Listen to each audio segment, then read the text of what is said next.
harmonizing regulations, working with provinces and territories.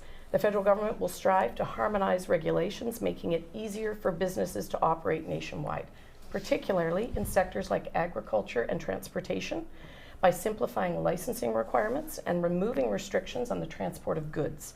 The government seeks to streamline trade processes and reduce administration burdens. Part of this will be eliminating outdated and duplicative regulations.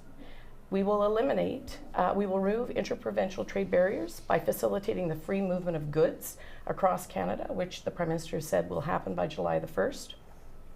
And this initiative is projected to expand the economy by up to $200 billion. Support for labor mobility. The platform includes measures to recognize professional qualifications across provinces, enhancing labor mobility and addressing workforce shortages. And we've seen this in the medical industry. I've heard from people on the campaign trail, nurses, who talk about the barriers to going across provinces. By eliminating those barriers, we open up the market for access in areas that need our medical professionals. That works in conjunction with various other approaches that we're going to use, but that is the first part, is to link Canada together. Thank you, Michelle. Danielle? You know, we'll have to set up some kind of an interprovincial commission to review these regulations with the provinces. So the regulations which still benefit the people and still benefit the economy, those can be kept, I suppose, if there are any, while the others will obviously have to be scrapped.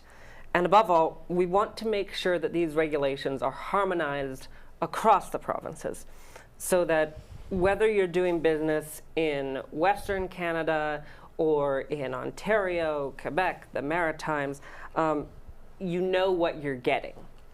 And you don't have to get licensed again and again and again.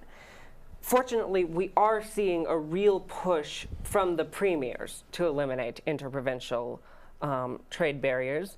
So we'll be able to work with them on that. And we really want to help them make sure that that push, that sort of initial impetus to action, gets translated into durable policy. We're also looking at instituting a pan-Canadian medical license, as well as similar measures for truckers and other professional drivers. Thank you, Danielle. Scott? Thank you. Well, Danielle is quite right that right now it is premiers who are taking the initiative in terms of realistic as opposed to blue sky initiatives.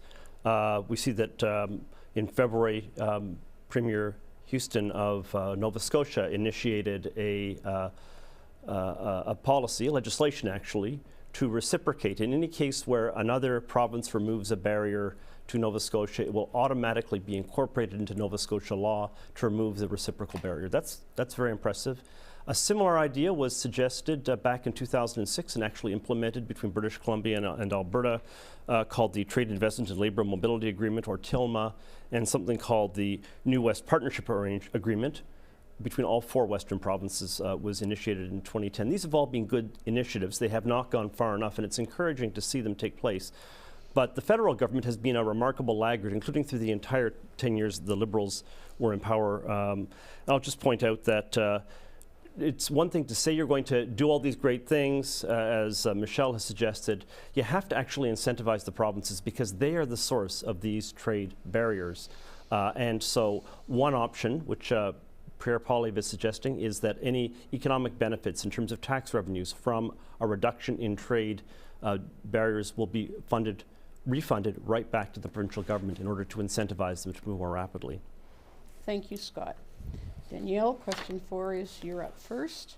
Many agricultural businesses in our riding and across the entire Eastern Canada depend on energy produced in Western Canada. This energy is cost-effective and allows us to remain competitive on the global food production stage. How will your party ensure that farmers have access to a dependable supply? So I support large investments into east-west infrastructure. We've barely modernized it since the 1800s with the CP line. So whether that means expanding our electrical grid or our railway network, we need to fund these infrastructure projects in order to create a truly national economy.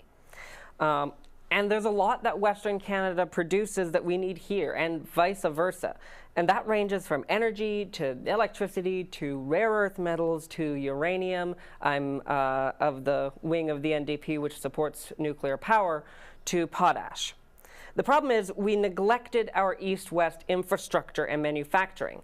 We decided to send raw materials down south like a colony rather than sending it across Canada, and then they'd resell the finished products back to us. So it's all interconnected, and building this east-west infrastructure, like, we know that the Canada Pacific Railroad helped to solidify Canadian identity. And we know from post-colonial countries that bringing the nation together to build these lasting infrastructure projects, that's a big part of unifying a people when an imperialist superpower seeks to subjugate them. Thank you. Scott. Well, in terms of getting energy to Eastern Canada and making it affordable, look, the reason we don't have a pipeline that does that right now is because the Energy East pipeline, which was initiated under the Harper government, was killed by the Liberal government in 2017. Had the Energy East pipeline been built, it would have transported 1.1 million barrels per day of oil from Western Canada to the eastern part of the country. And to be clear about how much that is, Ontario uses 440,000 barrels of oil per day. We would have had an ability to export some of that oil through a port either in New Brunswick or Quebec to European clients, and we could have used it at home. Right now we use our rail transport network to transport oil east. I see the trains going through Perth on a regular basis. I have to stand or sit in waiting while in some cases as many as 100 or 150 cars of oil are transported east. That's less efficient. It also removes the capacity that could be used for transporting other things. For example, fertilizer from Western Canada. Canada is the second largest producer of potash for fertilizer after Russia, and yet we can't get it from our Western Canadian producers to our eastern farmers, and we have to buy Russian potash with a 35% tariff put on it for those eastern farmers. Thank you. Michelle. So I have to say that I do agree with my friend here regarding how we transport our fuel supplies. We know that our farmers use propane. They use that for growing or for drying crops. But we've got to learn to work smarter, not harder. And so to do so, we can ensure consistent and affordable energy supply chains to support our agricultural operations by using the pipelines to ship that rather than the rail, as my friend has indicated. And then that frees up the rail lines to also ship food. Food is one of the important things, and food security is critical. So if we do both, and if we look at our transition, this is the smarter way to approach this situation. It secures the fuel supply, but it also helps to secure the food supply. We need to invest in clean energy, though, as well. And the platform commits to upgrading Canada's electricity grid to ensure that there's reliable and affordable supply, energy supply, benefiting agricultural producers. We also need to support renewable energy products. And the Liberals' plan is to invest in renewable energy initiatives that can provide farmers with sustainable energy options and reduce dependence on fossil fuels. We also have to look at our energy efficiency programs. And we can do that by helping to increase the energy efficiency of agricultural operations, which helps reduce costs and also reduces the environmental impact. So this is a multifaceted approach that we're going to take, and it just makes sense. Thank you. Thank you.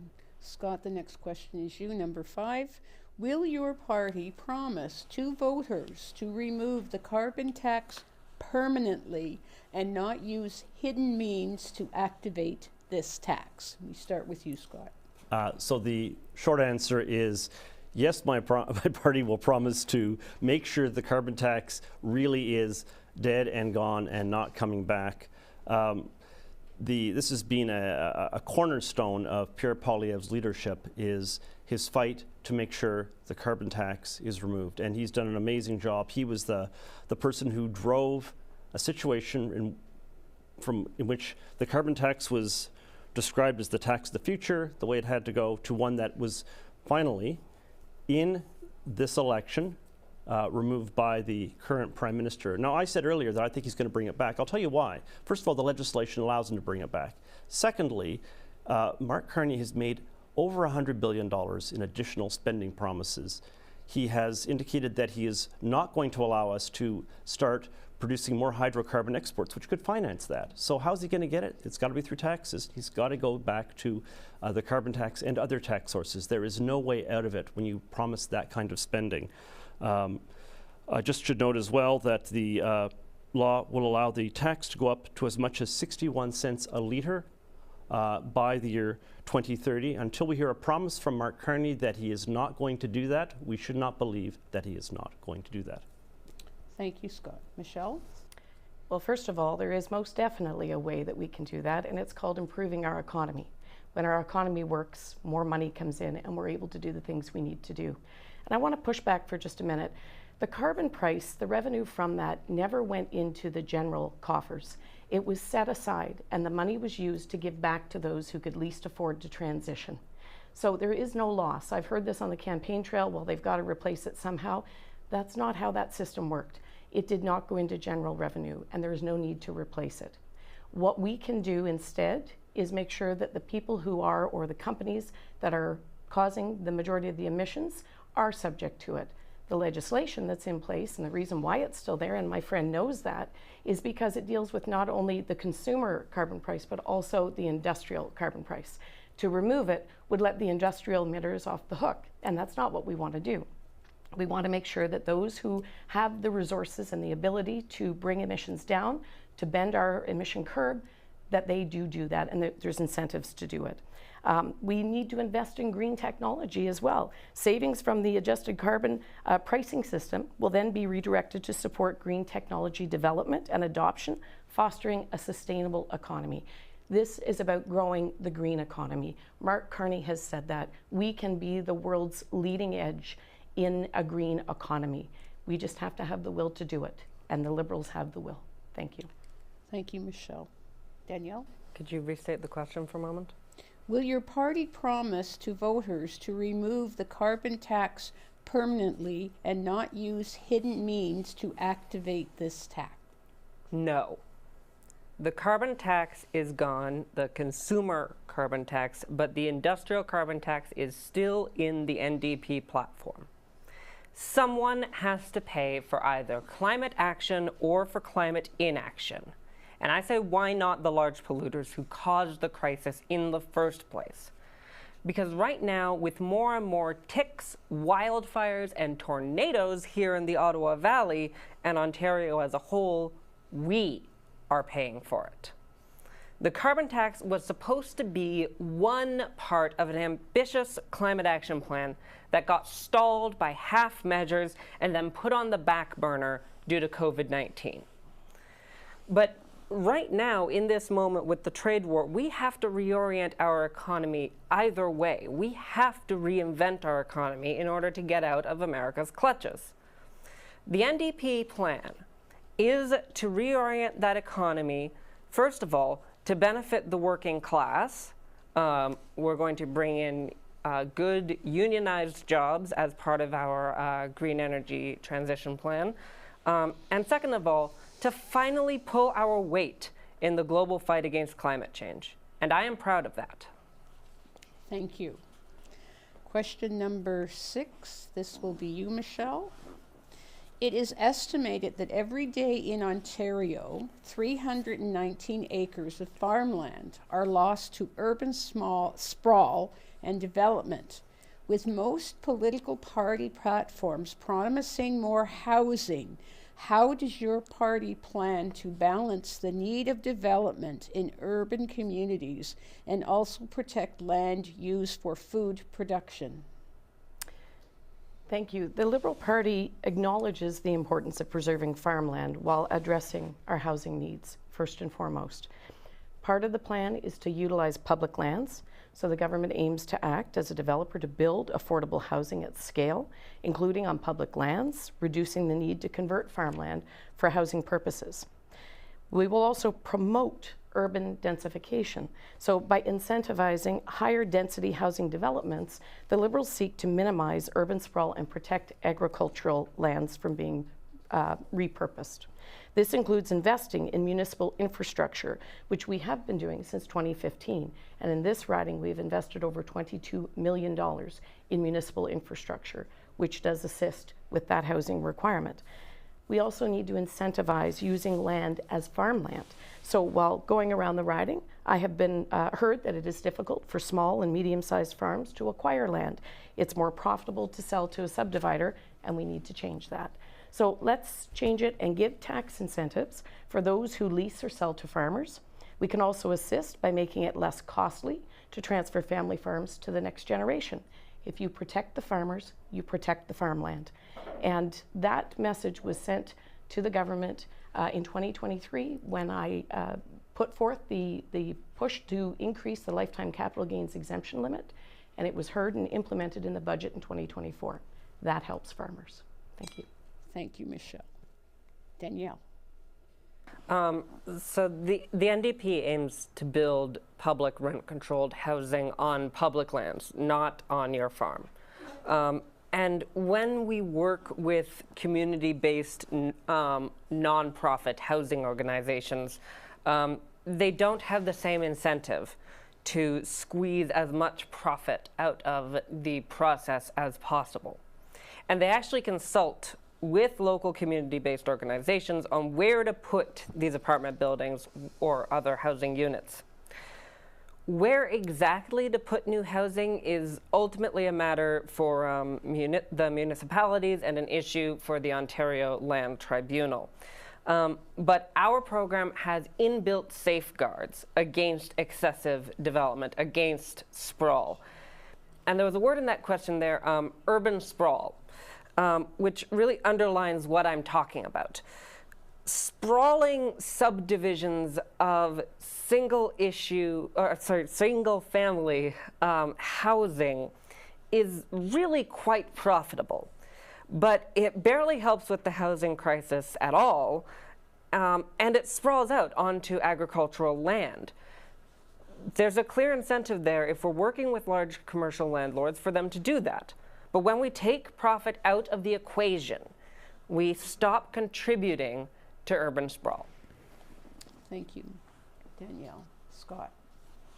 If you actually look at most of the housing that's being built in this area, say in Carleton Place, for example, it is not single-family units. It's row housing, which takes up relatively little space. We need more places for people to live, and that's a crisis. We've got to deal with that. Takes priority over any other consideration as far as I can see. But I'll just say this additionally. There are things you can do to increase densification within cities. For example, a Conservative government would tie funding to cities for transit. If they want to build a subway extension, for example, they have to also change their zoning to permit higher density developments along those subway lines. That would be a condition of getting federal funding. Creating more units that are close to that kind of transportation relieves the pressure for it to be built elsewhere. Similarly, we're looking at selling off thousands of acres of federal lands that can be used for housing. In many cases, for example, in Kingston, there's a substantial amount of land that could be turned into housing developments. A case can be made for making those primarily to be higher density as opposed to single family units, but I think ultimately that requires the real estate experts rather than me to comment on it. Thank you, Scott. Michelle? I think I just answered that. Do you want me to read that again? No, I think I answered that question already. I started the round. Oh, yes, you did. I have to goof up at least once, That's so okay. that's my only goose. Danielle, we're starting with question 7, and it's you.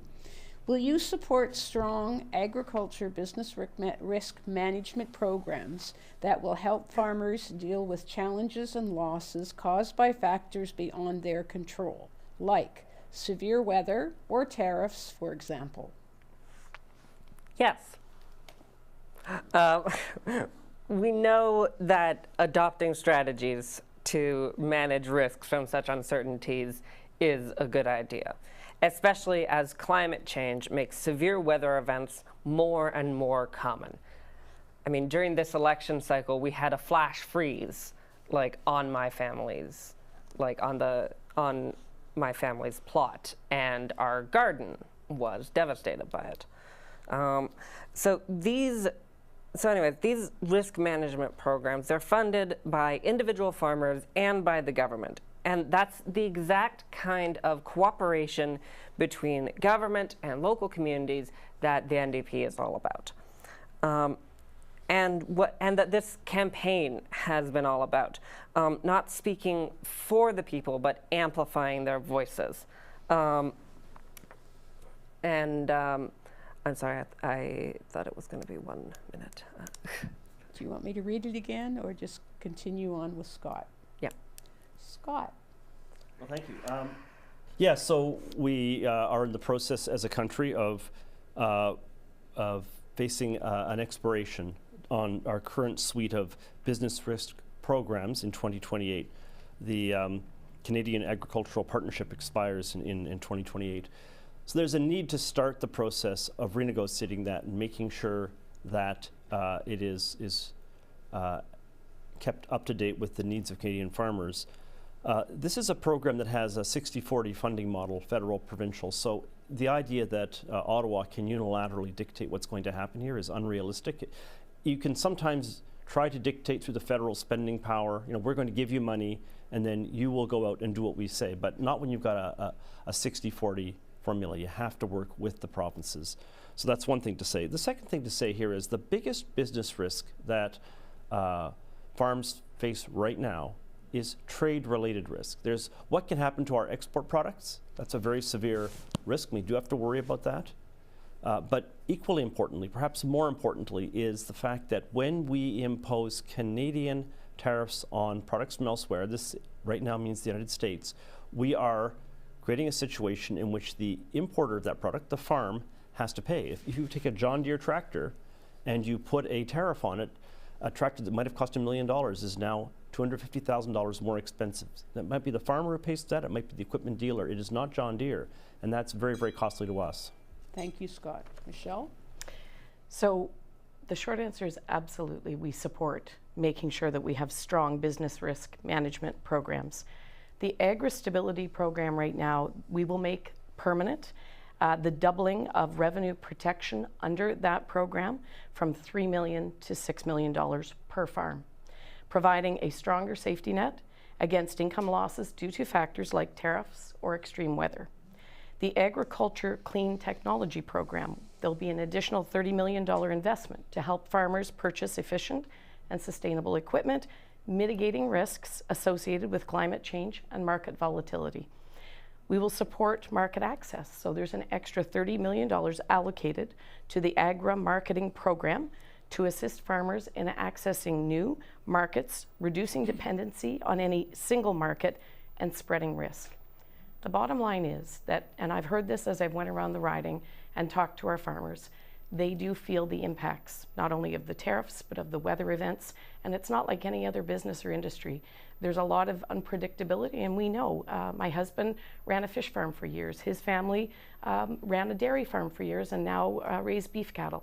So we understand very well the impacts that these things can have on farms.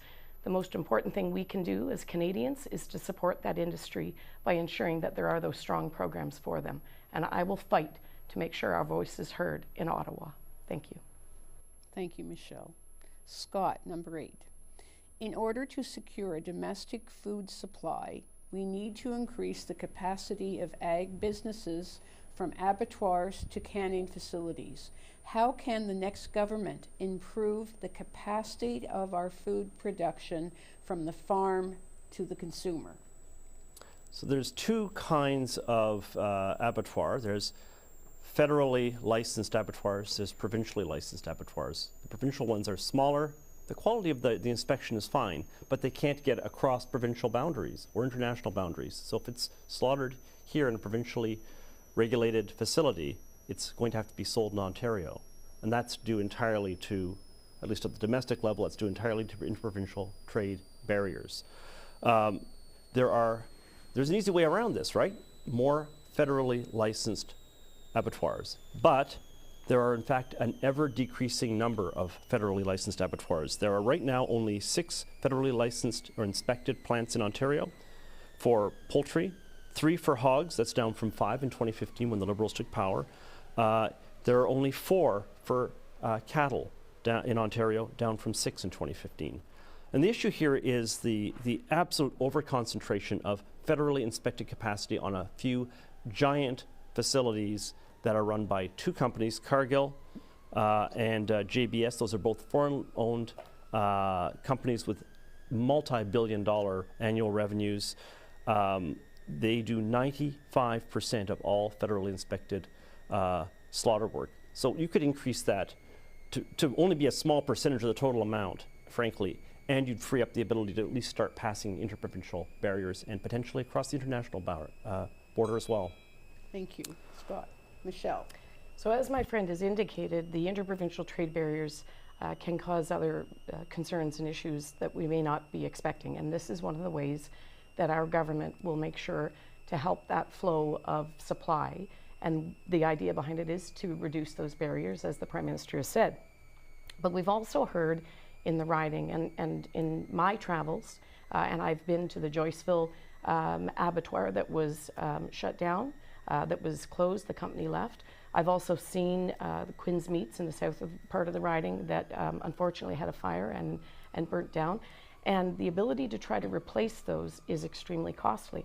The one company that proposed to do so was looking at $1 million just to put in 3-phase power to the facility.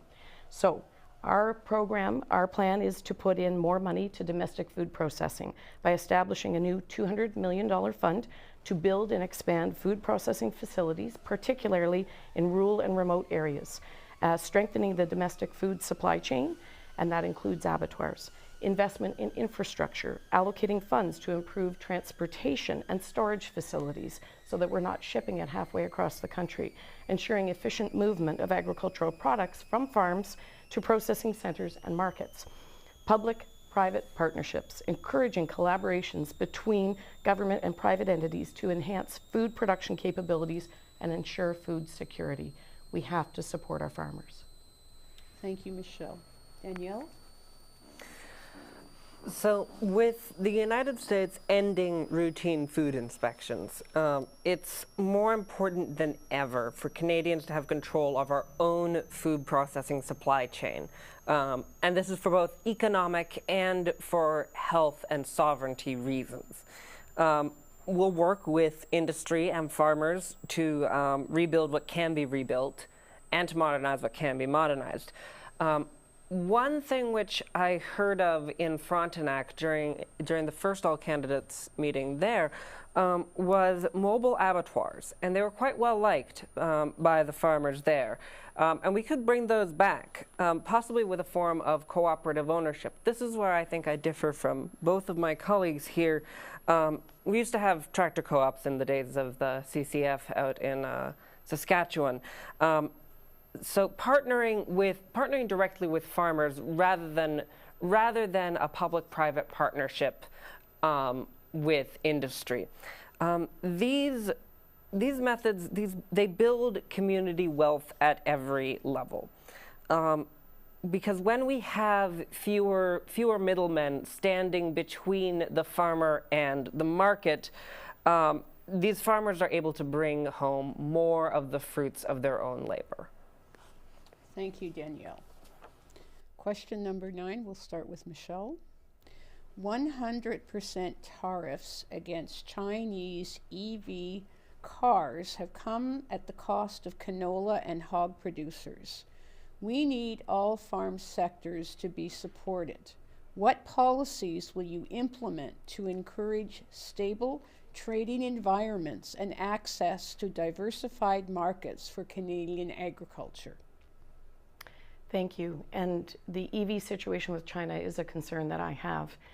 Different times call for different measures. I think given what's just happened with the United States, we need to broaden where we look to for our trading partners. I know that with respect to EVs right now, there's one in China that can charge in 4 minutes and 5 minutes and go 400 kilometers. We need to relook at that. But we also need to look at our trade diversification for our Canadian products. And so the Liberal plan involves a trade diversification corridor fund, which injects $5 billion into a new fund aimed at building infrastructure and diversifies Canada's trading relationships globally while reducing reliance on any single market. Protection of supply management is critical. Reaffirming our commitment to defend supply management sectors like dairy, poultry, and eggs, ensuring stable pricing and market access for producers is critical. This means ensuring that trade agreements protect supply management. I will be at that table to make sure that that is part of the conversation, and I know our government is committed to that. Support for market access, there's an additional $30 million investment in the agri-marketing program, as I've mentioned, to help farmers access new markets, promoting Canadian agricultural products domestically and internationally, while also supporting farmers affected by international trade disputes. That is important, such as the urea from Russia. We need to try to give back and see if we can help. Thank you, Michelle. Danielle. So we're fully committed to stable trading environments. We've seen in the last few weeks even just how devastating instability in the markets can be for the little guy. And I don't see why we can't renegotiate tariffs with China for EVs on the one hand and then canola and hog oil on the other. The current trade war is really an opportunity to break out of dependence on any one country. And it's important to remember, although we're justifiably angry at the United States right now and seeing them as a very poor trading partner, we don't want to swing into China's sphere of influence. That is the last thing we want. What we want is to realign our trade priorities to put the people first, rather than having us come in third behind American interests and domestic corporations, which has often been the case during the NAFTA years, as well as the now over USMCA years. Thank you, Danielle. Scott? Well, I agree with Danielle. We should be going out of our way to make sure we do not fall under China's sway. We do need more trade with China, but we should be making, and frankly, every other country in the world, but we need to be making sure that we are doing so on terms that absolutely ensure our autonomy, our independence. Canada should be, for example, selling more hydrocarbons to China. China is desperate for natural gas and for oil. The natural gas that we could ship to China, if we were able to build pipelines and port facilities, which the Liberals have resisted for the last 10 years, would have the effect of taking, for every unit of energy created in China, it would generate only 1/4 as much greenhouse gas as the coal they currently burn. We could do more for the environment by doing that alone than by anything else. And China is not going to play games with us over our exports of hydrocarbons to them because we are in the driver's seat. They need our exports. If we are exporting hydrocarbons to China, we are also in a position where we can make sure that they play nicer with us on things like our canola exports and other agricultural exports, because in that situation we have less bargaining strength, but they need to be very concerned about the overall level of energy they get from us. Finally, we should be looking at trading with other partners. The Conservative Party has announced that it would support a free trade agreement with, we call it the CANZUK proposal, Canada, Australia, New Zealand, and the United Kingdom. I think that would be an excellent first step towards broader trade overall. Thank you, Scott. Danielle, you get the next question, number 10. Healthcare, which includes mental health, is an important issue for all sectors of the population. Do you have solutions to improve the health care system? Danielle. So in recent years, the NDP has expanded the Canada Health Act to cover dental care, vision, and the first steps of pharmacare. This while not being even in government. We are fully committed to doing the same for mental health care, whether we're in government or not. Because we know that mental health is health, And if people in distress are left behind by the healthcare system, then they turn to self-medication and other means to cope. I've seen it in my own circle, and I've seen the way our communities here have been devastated by this. And this doesn't save us money. Not covering mental health care does not save the government money, because those left behind end up in our jails, in our hospitals with overdoses, or in our funeral homes. The cost is borne by us one way or the other. And I just wanted to highlight something. If you watching this do need help, there's an agriculture-specific mental health and wellness support, which is available for free 24 hours a day, 7 days a week through the Farmer Wellness Initiative. And you can reach them by calling 1-866-267-6255. Thank you, Danielle. Scott. I thought on this one I could simply read from what the Conservative Party's election platform says. Quote, "We will protect our healthcare system and the Canada Health Act with its central promise that every Canadian should have timely access to healthcare without charge. We will honour current federal health transfer agreements to fund the healthcare all Canadians deserve, preserve existing dental care coverage, and honour existing deals with the provinces and territories on childcare and pharmacare. Qualified Canadians and newcomers are too often blocked from working because of red tape. We'll remove those barriers so skilled people can help fix our broken system. We will launch a Blue Seal program to help Canadians and newcomers get work faster by working with provinces to create nationally recognized licenses for doctors, nurses, early childhood educators, and other professions, providing small loans to help new Canadians complete Blue Seal certification, bringing home Canadian students studying medicine abroad by expanding residency spots for them here, where they can work in our healthcare system, rapidly recognizing U.S. board certified professionals to bring more qualified physicians to meet Canadians' healthcare needs, and adding 15,000 doctors by the year 2030. Thank you, Scott. Michelle? So healthcare is a provincial matter, but there is federal transfer payments that can address some of the concerns that we have. And the Liberal Party's comprehensive plan for healthcare includes providing 100,000 young people a year with mental health care by establishing a permanent youth mental health fund. This fund will enhance community-based mental health services and give access to mental health care to people who otherwise would not, improving the lives of young people and the friends and families who love them. Access to primary health care by implementing measures to ensure every Canadian has access to a family doctor or primary health team, addressing shortages and improving health care delivery, such as our current bid to bring American doctors home, which Prime Minister Carney has suggested, eliminating barriers to interprovincial movement of healthcare professionals by implementing a national license for physicians and nurses, increasing the number of medical school and residency spots, and building hospitals, clinics, and more by investing $4 billion to construct and renovate community healthcare infrastructure. Ensuring Canadians can securely access their healthcare data, because your medical history should be available instantly to you and your doctor anytime and anywhere in Canada. We will table legislation to enable secure access to health data.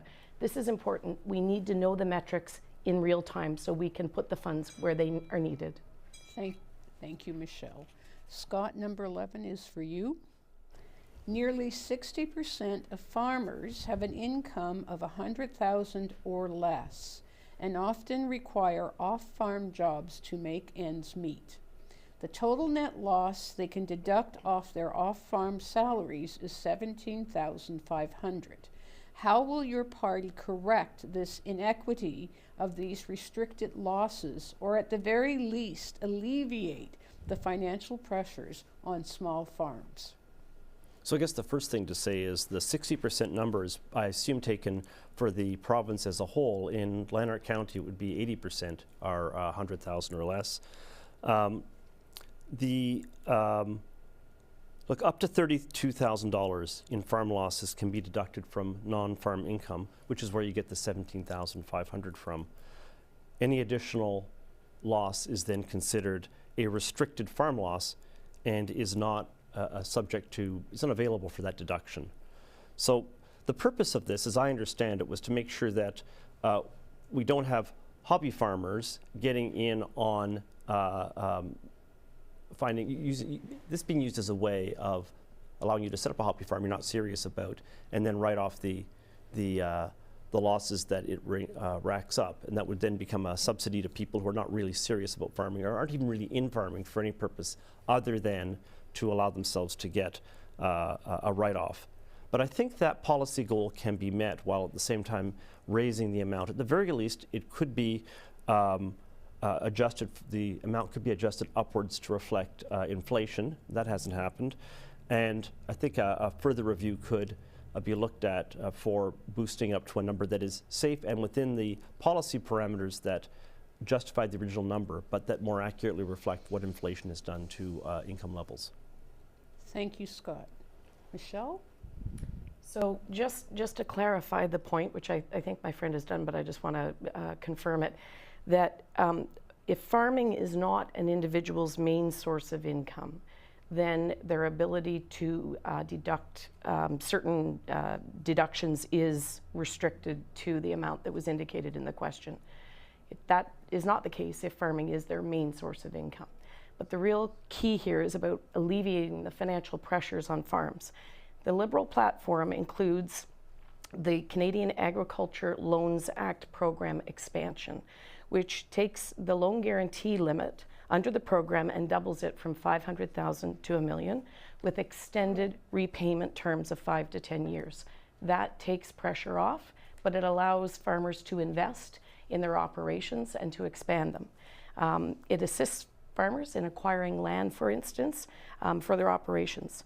The Agri-Stability Program enhancement, which takes doubles the revenue protection from $3 million to $6 million, also assists in taking pressure off when unfortunate events do arise.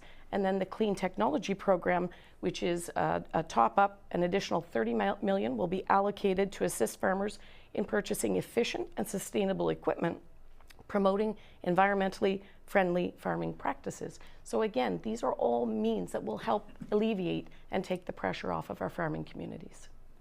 Thank you, Michelle. Danielle? So the NDP wants to support the local food system, helping small farms stay viable, and to encourage new entrants into farming. We're seeing the population of farmers get older and fewer people want to get into it. So we're going to provide support for marketing of goods, infrastructure, so abattoirs, canning facilities, and the like.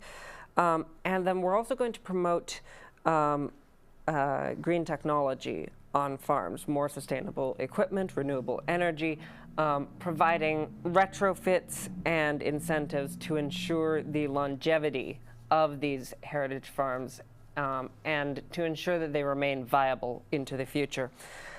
These retrofits would also greatly decrease, in the long term, greatly decrease your power bills, which would also be reduced by the NDP's plan to remove the GST on hydro. And this issue is vital because a monopolized, non-competitive, monocultural food system, it may make a lot of money for a few, but it is a brittle system with single points of failure. And so it not only harms the farmer, but also leaves our food system vulnerable, which is why we need to support these small farmers. Thank you, Danielle. Question 12, Michelle, is yours to start with. Rural communities are the backbone of our country, yet they've often been left behind when it comes to infrastructure investment, whether it's roads or public services. What specific investments can rural areas expect from your government to ensure they're not treated as second class when it comes to infrastructure spending? So I'm going to push back a little bit on this one because since 2015, the federal Liberal government has invested in Lanark Frontenac alone over, excuse me, $22 million in infrastructure funding. That's for the Carleton Place Bridge replacement, Smith Falls water hookup, ice resurfacing at Piccadilly, and many more projects. So we haven't been left behind. We've actually been remembered, even though we didn't have a voice at the table. And this is key. The platform going forward will build on those initiatives. We have a nation-building project where $2.5 billion of investment in the first year with continued funding over subsequent years aimed at major infrastructure projects, including roads and public services in rural areas. Rural Transit Fund, an allocation of $84 million in 25-26, excuse me, and 83 in 26-27 to improve transportation options in rural communities. Digital infrastructure investment, a commitment of $1.5 billion in 2025-26 and $1 billion in 26-27 to enhance broadband connectivity, ensuring rural areas have access to high-speed internet. This is the key to us not getting left behind. I know every dead spot between here, between my home at the south and Pakenham.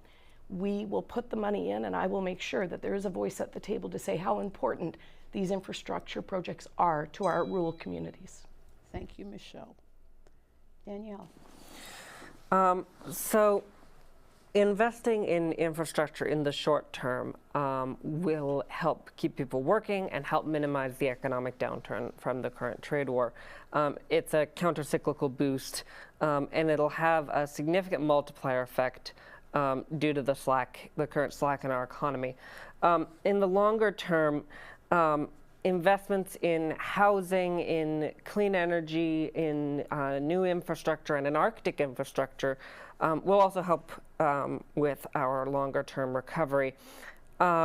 These investments are aimed at supporting our project of reducing Canada's economic dependence on the United States. Additionally, further measures will be taken to improve interprovincial trade and mobility, and to expand trade with non-U.S. countries. As part of our Build Canada plan, we will increase the federal government's capital investment budget by $10 billion per year, investing in Canada's productive assets, including ports, rails, highways, Arctic infrastructure. And I'll ensure that as the NDP's plan or any other party's plan to address particularly the housing crisis goes through, that it's no longer talked about in the halls of power as a purely urban issue, because it is a rural issue too. Thank you. That's it. We're moving on.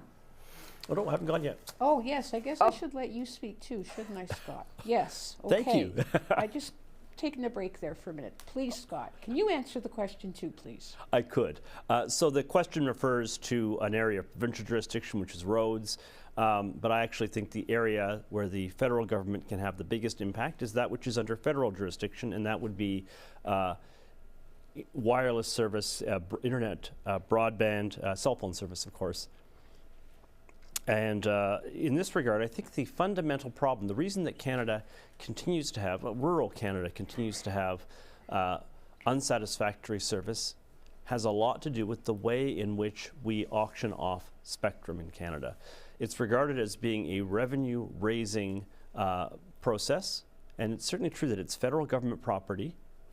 The spectrum, the electromagnetic spectrum, is owned by the federal government in this country. So it's auctioned off in order to maximize revenues, and it has produced billions of dollars of revenues for the government. However, the way you recover those revenues, if you are a provider, is you raise your rates very high. So in practice, this explains why we have some of the highest costs for cell phone service in the world. In rural areas, we're hurt by the fact that these auctions are usually of a large area. They're not broken down so that the rural areas are auctioned off separately, presumably at a very low cost, which would then justify the investment necessary to put in the infrastructure to allow for improved service. That's what has to happen before we'll improve our broadband in rural Ontario. Thank you, Scott.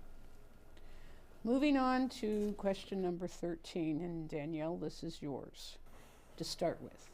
Modern farming relies on access to cutting-edge technology. How will your government ensure that Canadian farmers have access to the tools and innovations they need to compete globally? So there's a real brain drain going on down south, and as I like to say, their brain drain is our brain gain. I think as more and more people get laid off from the various science institutes across the states, and as they defund their universities to settle political grudge matches, we'll see that brain drain accelerate. And we'll have to reinvest into our own education system to make way for these researchers and for their families. Reopening the Algonquin branch, the branch of Algonquin College in Smiths Falls would be a nice start. Whether it's possible or not would remain to be seen. But the NDP plans to heavily invest in education and job training, which will improve the quality of our workforce so that they can effectively use these new technologies. Which we can either make at home or import them from the EU and from other trading partners, which the NDP is seeking out. Innovation is not a one-and-done thing. We need to put in the work for each generation to foster the next generation's talent, or else we fall behind. That's the process. Thank you, Danielle. Scott? Well, the first thing we have to do, I think, is to make sure that people can afford that technology. Farmers can afford that technology. As things stand, we've put on tariffs onto American farm equipment. That makes it a lot more expensive to replace your equipment and to make sure that you're able to be competitive. That was, I think, an unwise decision. I think in general, putting tariffs on products that wind up affecting a Canadian commercial enterprise that does not have an alternative to go somewhere else is a recipe for doing a great deal of damage. I think it's very unwise to do what we've done on some products, where we simply say they're in effect right now, instantly, including for any product that's already been ordered. So effectively, people are caught in this position where they've already arranged to have a product come in. I had this example arise when a builder contacted me. He was assisting to build in a project in Carleton Place. The materials he had imported from the United States were now being tariff taxed at a rate of 25%, thereby totally destroying his margin of profit and causing this to be a money-losing operation. If you do that kind of thing for any sector, you're going to destroy that sector. We are on the verge of destroying several sectors of our economy through our over-aggressive application of tariffs that really have to be focused in a much narrower way. Thank you, Scott. Michelle? So to help Canadian farmers compete globally, the Liberal Party proposes to invest in Agriculture Clean Technology Program, which is an additional $30 million investment to assist farmers in purchasing efficient and sustainable equipment, promoting environmentally friendly farming practices. Support for innovation. The platform includes measures to encourage the adoption of innovative agricultural practices and technologies through grants and subsidies. The research facility down at Joyceville, which the government has already invested in, and I was lucky enough to take a tour of, is phenomenal. The amount of research that they're doing to help our farmers to determine, practices that will increase productivity is just amazing, and it assists with the inmate population as well. It's quite an amazing facility if anyone has a chance to visit it. Secure the Canadian advantage in strategic industries like biomanufacturing, quantum computing, and ag tech. These industries protect our sovereignty and security, from being able to make our own vaccines and medicines to protecting our security to ensuring food security.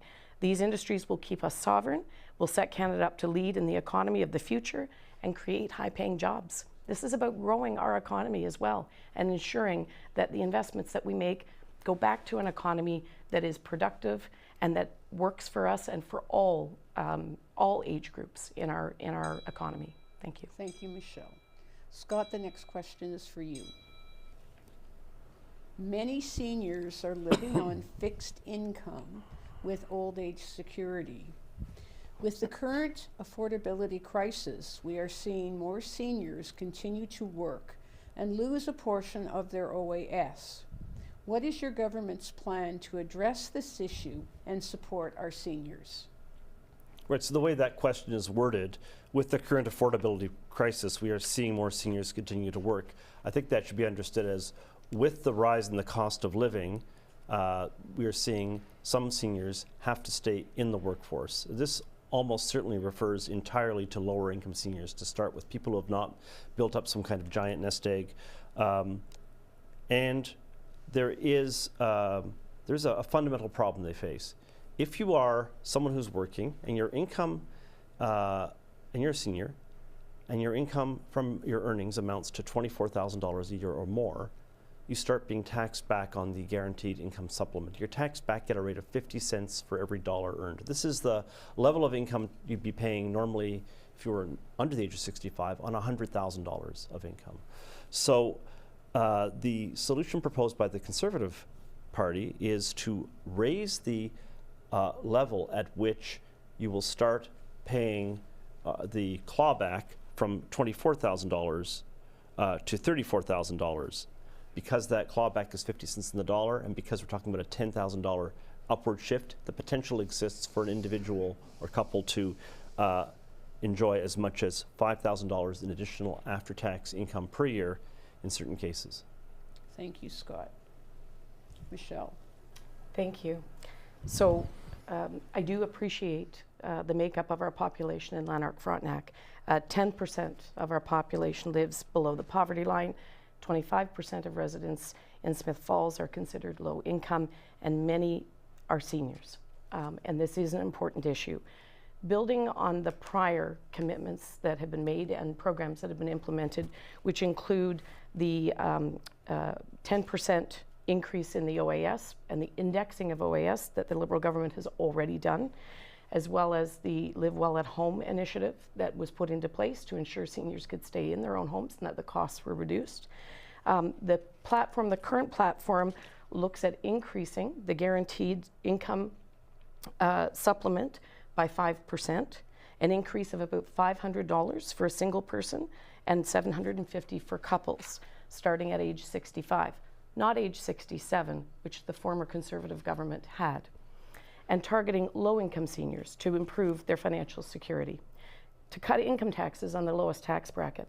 I'm not quite sure of my friend's numbers because the marginal tax rates at those rates don't add up to that, but we will cut that, which will amount to about an $825 savings a year for taxes for low-income seniors and middle-class seniors.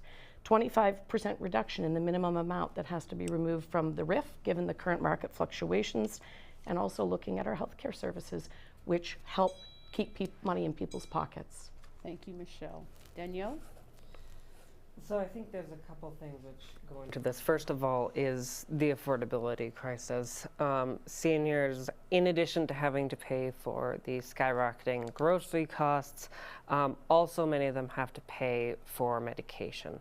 The NDP is committed to, we got the sort of basics of pharmacare during the Liberal minority. And the NDP is committed to expanding that coverage because if healthcare is to be universal, then you have to be able to afford and to get for free, for you at least, what your doctor prescribed you. So the other side of that, another side of that, which I heard at the doors while in low-income housing, primarily occupied by seniors in Almont, was that you have couples where one has to go to a retirement home and the other does not. And that forces an impossible choice on them because of the for-profit model of elder care, which is, do I have a decent place to live or does my spouse? And that is why, that's part of why the NDP is committed to removing the profit motive from eldercare. Thank you, Danielle. Michelle, start with you with this one. More than ever, Canadians want to support local and Canadian-made products, but it's often confusing to know whether they're truly buying from local producers. This lack of clarity undermines hard-working Canadian farmers. What concrete steps will your government take to make it easier for Canadians to confidentially identify and choose genuinely local and Canadian-made goods? So I think the emphasis there on confidence, making sure that there is trust in the system, is very important. To make it easier for Canadians to support local producers, the Liberal platform proposes clear labeling standards, introducing regulations that require clear labeling of Canadian-made products, helping consumers identify and choose local products. Public awareness campaign. This is really important as well. Launching initiatives to educate consumers about the benefits of buying local and how to identify Canadian-made products. We have some fantastic producers in our riding, which include apiaries. It includes maple syrup producers, and seeing their products flourish and having a market that will support them is really important. Also, support for the certification programs, providing support for programs that verify the origin of products, ensuring authenticity and building consumer trust. I have been through this riding from, top to bottom, over 7,000 square kilometers, and the agri-food producers that I see, whether it's at the markets or with the agricultural communities, they're the backbone of our industries, of our economics and our commerce. And so whatever we can do to help make those products get there easier, and for the rest of us to understand what they are and where they come from, is going to help our producers. And I look forward to being that voice for you. Thank you, Michelle. Danielle. Well, maybe big grocery stores could start by not printing Canadian flags on cans of soup which are not Canadian made. That's yet another example of how the corporate class has no loyalty, and they'll exploit your loyalty in order to make a buck. So the NDP supports Buy Canadian initiatives, and our mandatory grocery code of conduct would help level the playing field and keep them honest in an industry where only 5 companies hold the power. So making sure that the big 5 adhere to standards of transparency. Ideally, I'd want to break up those monopolies, but in the meantime, the Ontario Federation of Agriculture actually is working to get people informed. The URL is homegrownofa.ca. They have all kinds of resources there. And yeah, public awareness campaigns and clear enforced labeling standards will help us act on that loyalty which we already feel. And also keep ourselves healthy as, again, the US FDA is ending their regular food inspections. Thank you. Scott. Yeah, so the issue of supporting and identifying Canadian-made products does involve the issue of labeling. And there are some issues with how the labeling rules are set out. But the first thing to observe, I'm in the retail industry myself through my family's business, Giant Tiger, where, we were not, neither were our competitors, actively labeling products, making sure to draw attention to the fact that they were Canadian until such time as the trade war with the US came along and they developed a stronger degree of consumer interest. We probably should have been doing it earlier. But anyway, what we do now is you can put up a label that indicates that it is a product of Canada or that it's made in Canada. The two do not mean the same thing. Product of Canada is that label can only be used if 98% or more of the product's total direct costs, including raw materials, labor, processing, and packaging, have been incurred in Canada. By contrast, made in Canada means only that the final transformation must have occurred in Canada and that 51% of the direct costs must have been incurred in Canada. So in the case of agricultural products, that can mean that the actual agricultural component was sourced outside of Canada and the packaging took place here. And that can still, in some cases, result in a product that is labeled as made in Canada. I think there's a validity in saying that we should be revisiting that and seeing if there's a way of requiring more informative labeling for stuff that has a fairly small component of Canadian content. Thank you, Scott. Scott, this is your question to start with. Currently, many universities and colleges, for example, here in Lanark County, the Perth campus of Algonquin College is closing, and Algonquin itself is eliminating 47 programs. This is happening across Canada. Cuts to programs offering hurts our labor force. How will your government address critical labor and training issues to ensure Canada maintains a skilled and qualified workforce?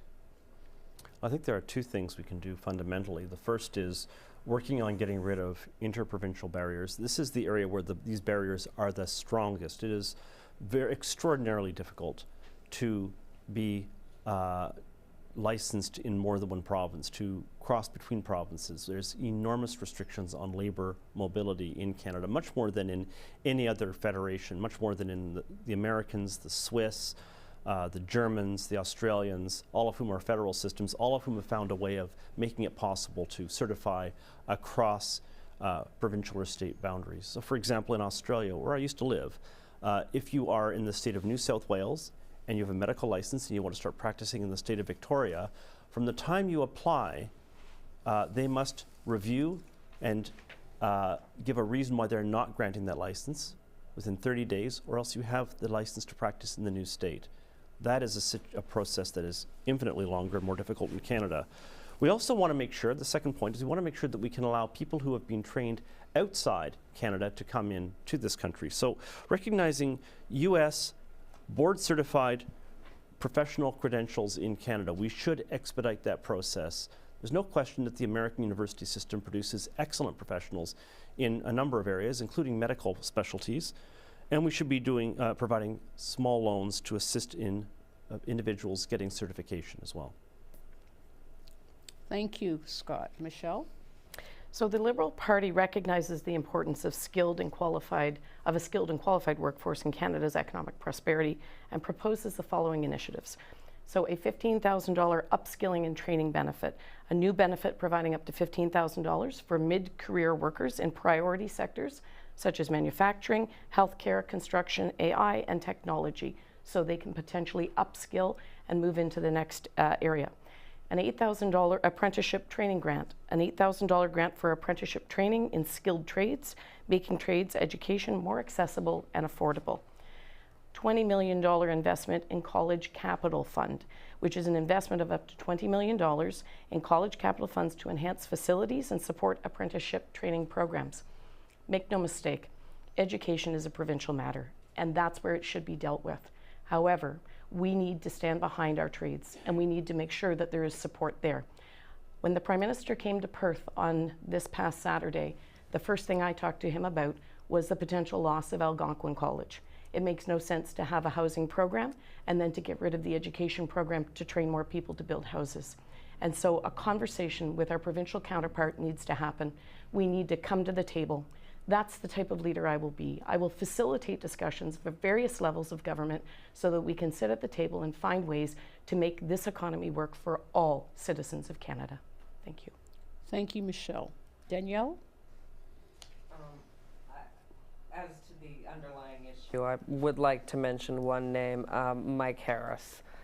Mike Harris deregulated tuition. He made it all for profit, and now our colleges and universities are run essentially as cash cows rather than as public institutions of learning.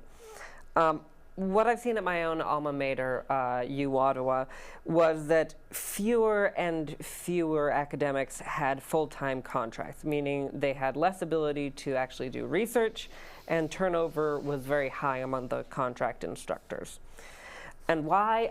Well, so that the Faculty of Social Sciences could have a big, beautiful building with a big green wall to wow the tourists and look great on advertising. I've seen that building, I've been in it. It's a nice building, but it's a monument to the way that the profit motive corrupts education. The NDP will have to work with the provinces on this. As my friend said, it is a provincial issue, but we can't just throw up our hands and hope that someone else will do it. Many of them may be intransigent, but for the sake of our workforce's competitiveness, we have to turn the universities and the colleges back into real institutions of learning rather than cash cows. Thank you, Danielle. Next question, Michelle. Thank you. Good. All right. In Ontario, research shows if households spent $10 a week on local foods, it would generate $2.4 billion annually and create 10,000 jobs. This will probably translate throughout all provinces in Canada. What will you do to promote, encourage, and assure more local food is consumed? So first of all, the platform for the Liberal Party emphasizes strengthening Canada's food sovereignty and supporting local agriculture through various measures. Domestic Food Processing Fund, $200 million aimed at building and expanding food processing facilities, particularly in rural and remote areas, which help ensure that the food that is produced here stays here, that we're not trucking it halfway across the continent to feed our population. That makes sense. The agri-marketing program investment, the $30 million that I've referred to, allocated to help farmers across new markets and promoting Canadian agricultural products domestically. And the Agriculture Clean Technology Program. All of these programs will assist in making sure that we can, first of all, have production at levels that we've never seen before in our local areas. When we support farmers, we support the food production. But I've got some additional ideas. Things like implementing initiatives and encouraging consumers to purchase local food. Right now, the County of Frontenac puts on a program every fall that encourages people to visit their local farms. That needs to be supported. That is a wonderful program to help people know what farming markets they have in their area and that they can actually come out and see their farmers and see how the food is grown. People appreciate what's on their table when they have that interaction and they understand where their local farmers are. Supporting local farmers markets and food hubs where we can bring people together to have a place to sell that food. Thank you. Thank you. Danielle. Good things grow in Ontario, as they say. So we promote already in our communities farmers markets, farm to table initiatives, and as part of my own work as MP in my constituency office, I would work on connecting restaurants to farms as part of my own work in trying to build up local community solidarity, which I've always believed is key to democracy. So if anyone wants to get involved in the meantime, there are a ton of food box programs available in the region, such as the Good Food Box in Smiths Falls. So this is something which, once again, this is something which has to happen at the grassroots, and it's, once again, the grassroots, the ordinary people, teaching us politicians a lesson or two. And getting it done, connecting our communities together at that very basic dinner table level, that's important for creating the kind of strong, interconnected communities which we all want to live in. Thank you. And Scott. Yeah, so the number, if households spent $10 a week on local food, it would generate $2.4 billion annually. I think that number was arrived at simply by taking the number of households in Ontario, multiplying by 10, and then multiplying again by 52 weeks to get that figure. I don't know how realistic that is. I think realistically, a large number of the households in Ontario are not in easy proximity to farms. The people who live in many parts of Ontario, recent immigrants, are going to be interested in agricultural products that are different than the ones that many of our farmers are producing. So I think it's more realistic to say something like this. There are many people, it's a smaller proportion of the population, but there are many people who are actively interested in getting their food directly from farmers. And that can include people who live in close proximity to farms, which would be all of us here. It can also be people in the cities who have an interest in seeing a transparent line of sight to the producers. So something that I've seen, I haven't actually not seen it here, but I've seen it elsewhere, as far afield as the Czech Republic and as close as Quebec, is going into restaurants and seeing on the menu information about your eggs came from this farm, your beef came from that farm, and so on. That I think has real meaning in passing on that information. Danielle talked about food box programs. I think of CSAs, Community Supported Agriculture. I think it's the same thing. That means something can be very helpful. And also, I'm out of time. Okay, thank you, Scott. Now we're down to the last 3 questions, and I'm afraid for these questions you will only have a minute to answer them. We're running out of time, and the questions are great, and you're doing great. We want to make sure we get them all in. So we will start with Danielle, and as I said, starting now, the questions will be 1 minute. So this is question 18. With the average age of farmers rising and barriers to entry growing, what will your government do to support young and new farmers, especially in securing land, accessing capital, and developing the skills needed to thrive in modern agriculture? Danielle.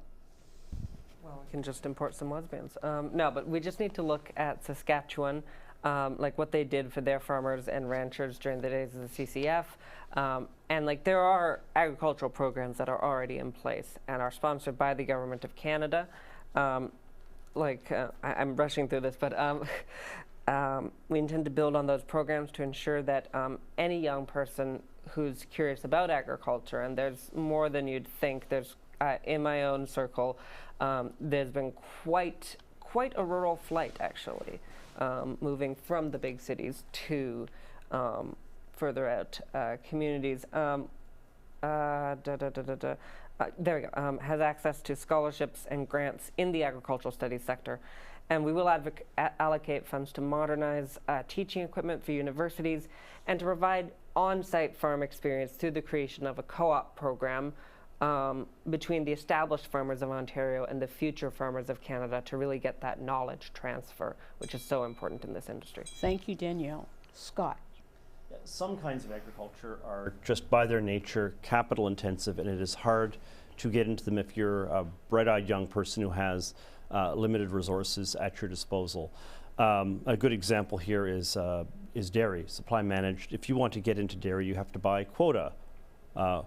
And quota costs, I have a figure here from the Government of Canada for the most recent date they gave me, which is June 2023, $24,000 for the quota for 1 kilogram of butterfat.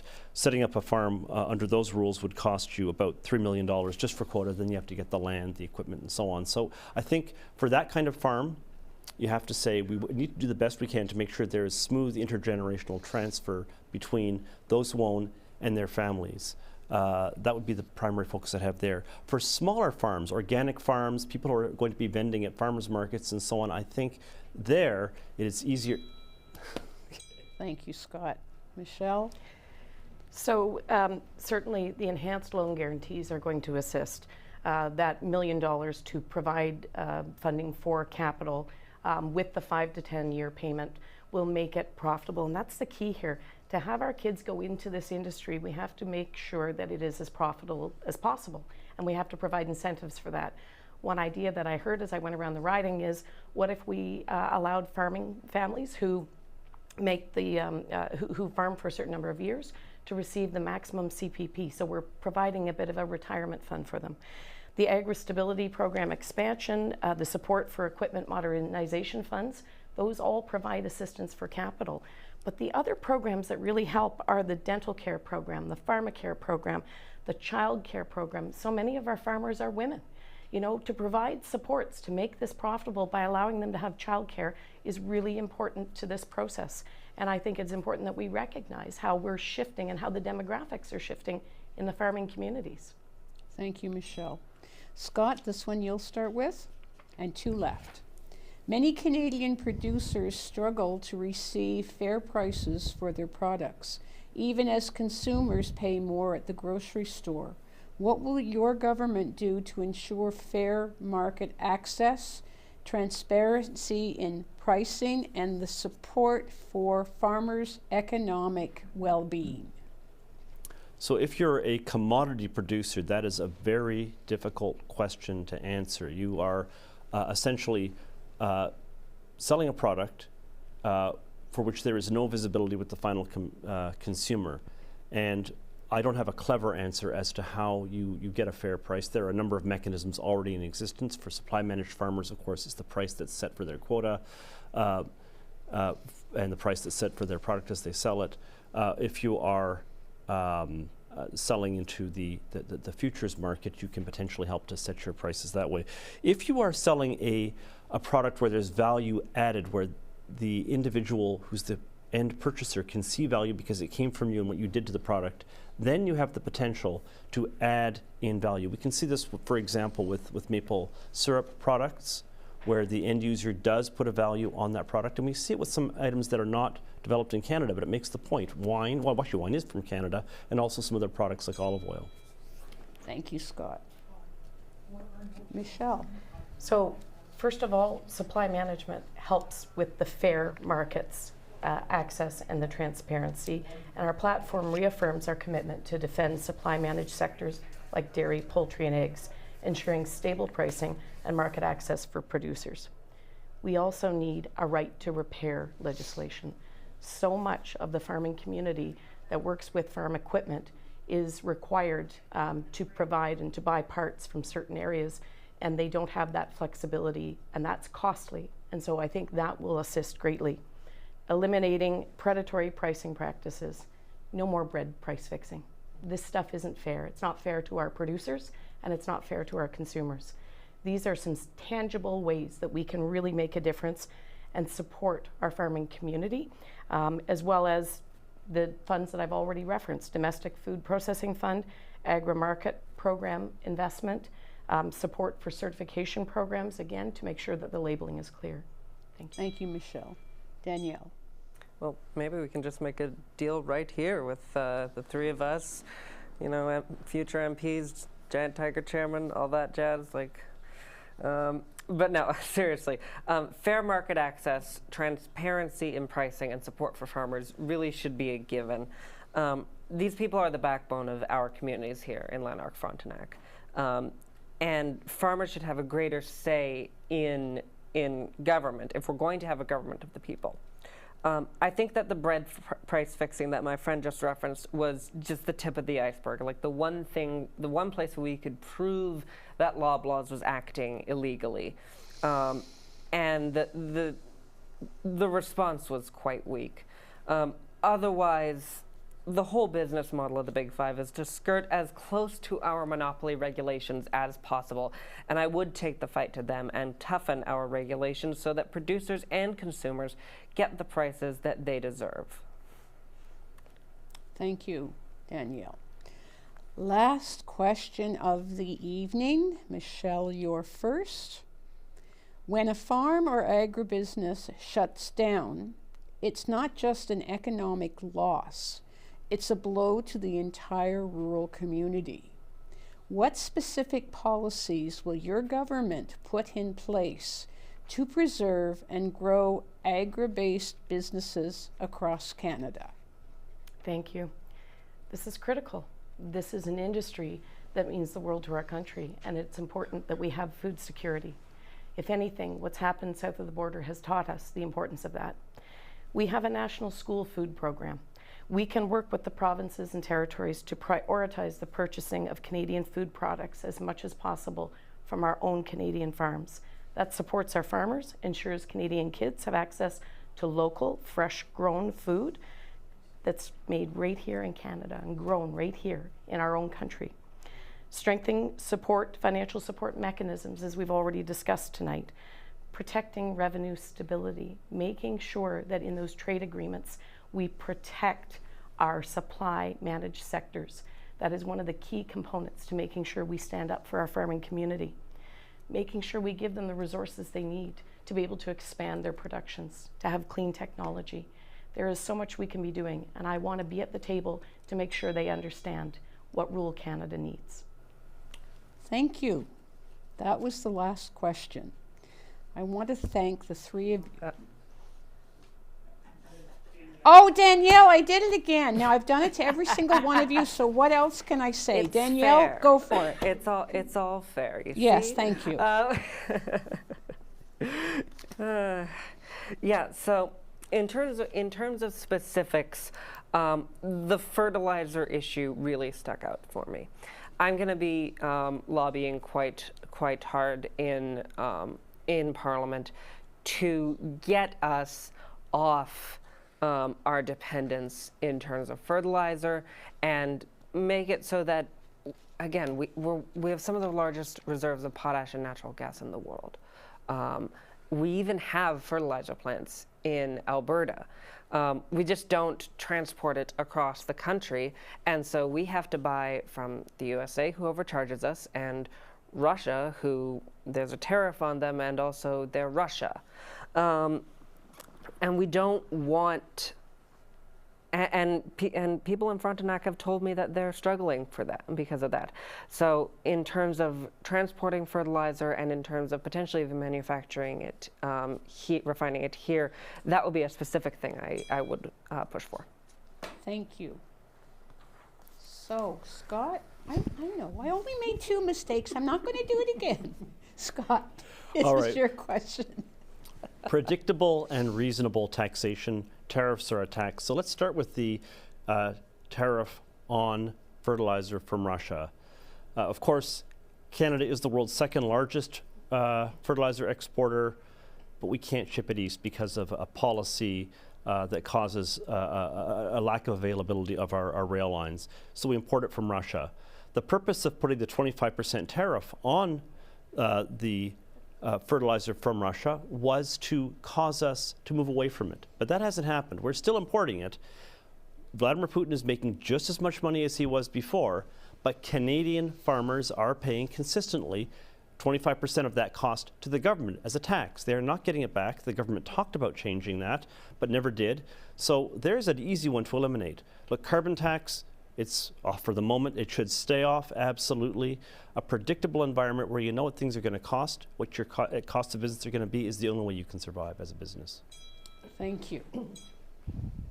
Well, that is the last question, and I want to thank you for your answers and your putting up with your moderator, who kind of skipped a little bit. Maybe that's because we're just so relaxed here. But we're going to go into a break before closing remarks. I just want to thank you all for a great conversation. We'll be back.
now we're going to have our closing remarks. Michelle, you have 2 minutes to start. Then it will be Scott. Then it will be Danielle. Each of you have 2 minutes. Thank you. As we conclude tonight's discussion, I want to express my deep gratitude to the Lanark Federation of Agriculture and Cogeco for bringing us together. This conversation is vital because agriculture isn't just an industry here, it's the heartbeat of Lanark Frontenac. I've spent my life in this community. I live next to my husband's family farm in Hardington, and I've seen firsthand the dedication, resilience, and challenges that define rural life. I understand that when a farm faces hardship, the entire community feels the impact. That's why I'm not here to offer empty promises. I'm here to pledge active, engaged representation. If elected, I will be a constant presence, not just during election seasons, but every day. I will hold regular consultations with our local farming associations, listen to your concerns, and bring your voices directly to Ottawa. I will ensure that policies are shaped with a rural lens, reflecting the unique needs of our agricultural communities. Under Prime Minister Mark Carney, the Liberal Party is committed to supporting our farmers through investments in domestic food processing, enhancements to the Agri-Stability Program, and expansion of the Agriculture Clean Technology Program. These initiatives are designed to strengthen our agricultural sector and ensure its sustainability for generations to come. But beyond policies and programs, what matters most is having a representative who truly understands and champions your way of life.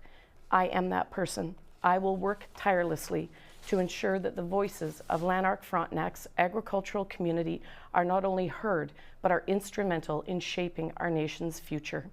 Thank you for your time tonight, and I look forward to the opportunity to serve and to stand with you. Please be sure to vote next Monday, April 28th, and go to michellefoxton.ca/vote for more information. Thank you, Scott. Well, thank you.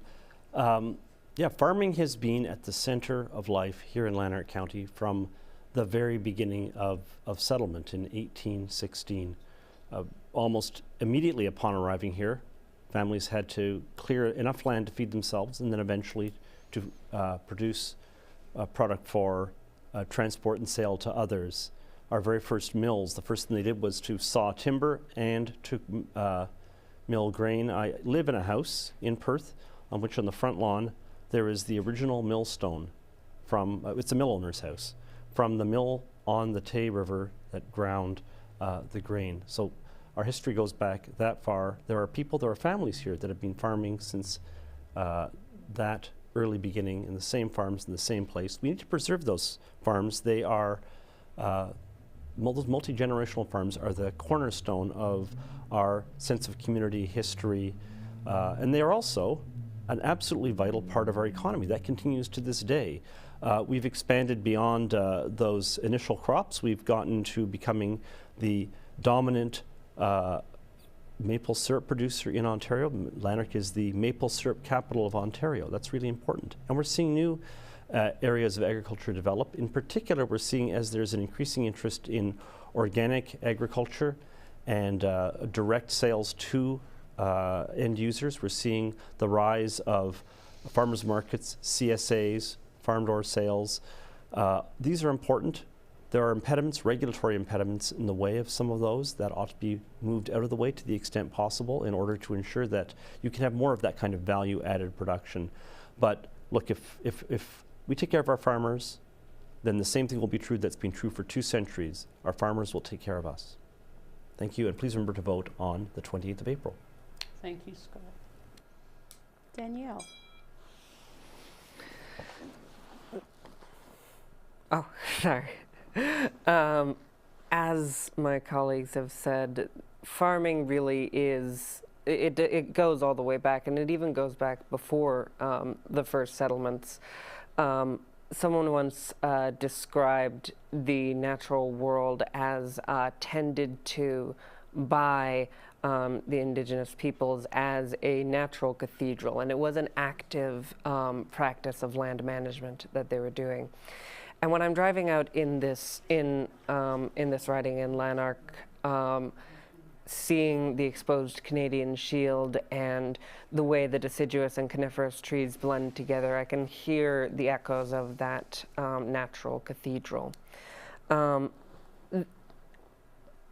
Zooming out a little bit, over the course of this discussion, I've made at least as much reference to people I've talked to either on the doors or at previous meetings, ordinary people and their solutions, as I have to the NDP party platform. This is because I believe that the people know a lot more than they think they do. Farmers know what they need, more so than any politician claiming to speak to them ever could. Speak for them ever could. Which is why I'm running to amplify the voices of this riding, and to present the solutions that the people have come up with already in our own communities to the wider sphere. Thank you. Thank you. I want to thank you all. I want to thank you all for taking part in this candidates meeting from your very exceptionally busy schedule crossing Lanark and Frontenac. The Lanark Federation of Agriculture and our audience so much appreciates you taking the time out to do it. Whomever will be our representative at Parliament Hill, please take these questions with you.